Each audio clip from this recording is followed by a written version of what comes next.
What's up, all my Power Addicts crew? What's that? Look familiar? Does it? Think about it. It's actually been modified. It's been cut off here and there. It's been drilled and tapped. Let me show you one more view, and maybe you'll guess what's coming up. If you guys refer back to one of my older videos, which I'll drop a link down in the description, that my rear bumper is actually set up like an air tank. This is going to be feeding that air tank, the air manifolds, and all that stuff. But today's video is how we pulled this off the Cherokee that we pulled it from, and how I modified this part right here. And the next video is how to modify the inside of your AC compressor to run air compressor. So today's video, how to modify this part right here to drill, tap, and all that fun stuff. So as you can see, we got the bolts out right here. They're 1/2 inch, and what I did back here, and as you can see, is just spewed everywhere. I took that nut off right there and pulled that up out of there just enough to stand back, because it will blow junk all over you. 1/2 inch socket takes those out right there, and you really want to make sure you hang on to the metal part of your lines here, because you may be able to splice into them to create your plumbing for your onboard air. So what I did was I simply got my knife with a serrated edge, sawed that in half. That'll allow me to keep those lines right there that I need, because you're not going to need back through here. You're just going to need this part right here to where we can fix it onto the hard lines to plumb out throughout your Jeep and to your tanks and all that fun stuff. What did we pull this off of? 2001 Jeep Cherokee. Now, the WJs look awfully close, so what I did was I took a piece of paper here on my Jeep at the house, and as you can see, I made a little template off my bracket at the house, poked little holes in the same pattern as here, but of course the one at the house, the compressor's gone. So I laid my paper here, there, and made the little indentions to show my hole pattern. As you see right there, there's my hole pattern there, and then this lines up over here if it were held right. So that's the way you can guarantee you're getting the right hole pattern. There's about 3 different ones for the Jeeps, because your newer Cherokees, they're different bolt patterns. It's actually a lot larger. So make your pattern with your paper. It'll help you out. Now I gave you guys the tips you needed to pull the AC compressor off of the donor vehicle. Let's actually get on to modifying the part. Let's go. Now you cut your hoses off. This right here is your suction line. That's going to be the big diameter tube. This is where we're going to hook our air filter onto later on, and I'm not exactly sure how I'm going to do that yet, but we'll get to that part later. This right here is your pressure side. So whenever the compressor is doing its thing, it's going to be pushing air out here going into your system, your check valve, then your switch, then your pressure tanks and stuff like that. So what we want to do is drill this out to a 7/16 drill bit here. Then we're going to come in behind that and tap it with a 1/4 inch NPT thread. So let's drill this out, 7/16 drill bit. We got this drilled out. Now we need to get the 1/4 inch NPT tap and thread this so we can put our air fittings in. Now I've already started tapping, and I've got other videos about how to tap threads, but most of the time you use a little T-handle tool to go on top of this tab. But because I've left this right here sticking up, it really don't have a whole lot of room. So I'm just using a crescent wrench and working it little by little, tapping out for that 1/4 inch NPT thread. And basically what I'm doing, I'm watching the depth of this right here until I see it in here. Therefore I know I've got it deep enough for the fittings and everything to fit properly. So as you run down through there, you make a turn with the wrench, then back it up, work it a little bit to cut those excess shavings out from inside there. So just tap it down, work it back.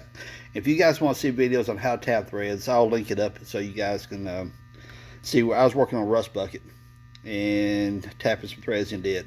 So I'm not going to make it successfully long showing you guys how to do this, but I'm just stopping to show you guys a little hint. Yeah, that's it. Yeah. Now what you want to do is, as you run your tap into the hole here, NPT threads are tapered. So you run it in a little bit, get your fittings you want. I need to take the wire brush to this thing, clean all the tape off of it. Put it in there, and I'm looking through the viewfinder being confused. And right there is as far as it's going.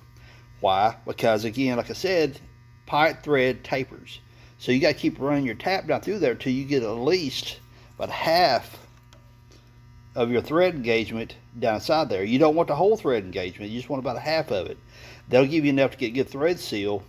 But if you run down too deep, you'll have to use a lot of this thread seal tape right here to keep from you getting any leaks.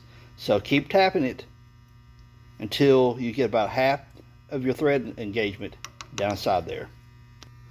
If you look real close at the taper on this tap, you can see that the threads are angled, coming this way, tapering in like that. So that's why you got to run your tap a little deeper until you get that half thread engagement, a depth engagement of the fitting you're going to put in there. So I'm going to spend a little bit more time cutting on this and cut it a little bit deeper. Yeah, I'm just taking my crescent wrench, adjustable wrench, turn it, get it about a quarter bite, and back it up, and keep backing it up till you cut those threads out. Don't rush this. This is aluminum. If you rush it too much, you'll start breaking your threads off inside there, the threads you're cutting in, and they'll gall up and stuff like that. So take your time whenever you're cutting aluminum like this. And here's what I mean. I just kind of went, cut my thread depth a little bit, then I bring it back like this right here, and just work it back and forth. Get all those shavings out of there, and you'll feel it kind of get a little bit notchy. Like right there, I feel a little bit of a notch. So I run it back a little further, cut that notching feel out, and bring it back. Just work it back and forth till you feel it smooth. Then you come in, get yourself another bite, cut the thread a little bit deeper, come back and do the same thing. Come back and work it until you get that notchiness out of it. And another thing you want to look at too, as you're tapping aluminum, if you look right, where's that? Right there, that is a bit of aluminum that has broken off from the tap, from the fitting, and is now galled up into the threads. So what you want to do is get a sharp object pick or something like that and clean those threads out. If anybody's calling me out or trying to say, hey, you ain't using no oil, you can see right there the little wet spot. So I'm using some stuff right there. It's just that it's really clear, I guess you might say. But yeah, I'm using a little bit of thread tapping oil. So you want to use as much as you can. It also helps keep that aluminum from galling up in those threads. But I had that one spot that did it anyway. So I've cleaned it out. Now I'm going to run it down just a little bit deeper. Okay, I've cut about as much as I can. You can see the tap going down through the part right there, and you can see down inside here, right there, the tap inside the hole. It's pretty much bobbing out right there. So I've gone about as deep as I can go. So now I'm going to pull this tap out, and we're going to put my little MPT pipe piece in there and see how much thread engagement I got. This camera and I, we're not playing Happy Day at all. No, come on. Okay, as you see right there, I got pretty good engagement. Let's back it out. I'll show you how deep it's running.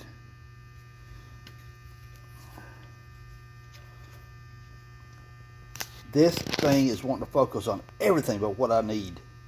There we go. Stay. Of course not. But you can see where that thread seal tape is right there. Where it clogged into the threads. We'll screw it back in. That'll give you the idea of how much thread engagement we're getting out of this, which is very good. I mean, this is going to work out really, really well. So there we go. Now what I got to do now is figure out how I'm going to mount my air filter on the end of this right here. So we got to figure that part out. Well, instead of doing a whole bunch of editing and trying to cover up my duh moment, I realized something, that this one right here, the one I left long, I measured the inside of it with that drill bit that I used to drill this one right here out, that 7/16, and I started realizing something. Wait a minute, the inside diameter is just the same size as that drill bit, so you don't have to drill this one at all. You just cut it off flush. You can go ahead and tap it for the quarter inch MPT as well. So as you can see, I've already cut it off. I've already started the tapping process. I didn't have to drill anything at all. So this is the big side, the suction side of the AC system. Of course, this would be the pressure side. And so, yeah, I basically cut that off flush and go ahead and tap it. So if I'd done it to begin with, I could have used my tapping handle on this side. So my duh moment is your education. And just like when you're tapping this side, Run the tap down until you're almost touching the bottom here. That'll give you the proper thread engagement for the MPT tapered thread. I wish this thing would like focus and stay that way. Jeez. Anyway, y'all get the point. Many of you will know there's several different styles of those AC compressors in the junkyards on the Jeeps. The older generation is going to have the suction discharge line going directly into the back of the compressor itself. The newer generation, as you see here, has that fitting right on the top of it where the one bolt holds it down, as well you've seen. The older style, if I come across one, I'll grab it and modify it, show you guys what to do with the lines on the back of it to fit rust bucket. Now, if I run across one, the style that I showed you today is the most common that I see in the junkyards now. And the little paper trick I showed you guys how to make sure your bolt holes are correct, you really need to do that, because some of the newer generation Cherokees, especially Grand Cherokees, the bolt pattern is a little bit bigger than what's on our old YJs here. So you got to watch that. I'd hate for you to go in there and buy a compressor. I think I ended up $40 for that compressor and with a $10 core. And I'd hate for you guys to buy that, turn around and say, oh my gosh, I gotta go back to the junkyard, get my money back, try to get a different one. You know, all that stuff, you know. So be sure to get your bolt pattern, take it with you to be sure you got the right one. And again, whenever you're doing your drill and tap, as you come down with your tap, you've seen how I come just touching the bottom of that part. That got lucky to where I set the depth of the engagement of the threads about right. So in our next video, we're gonna be modifying the AC compressor itself. So if that sounds like something you would like to see, be sure you subscribe. Thumbs up if you like the video. Appreciate you guys hanging out. Peace. Later, y'all.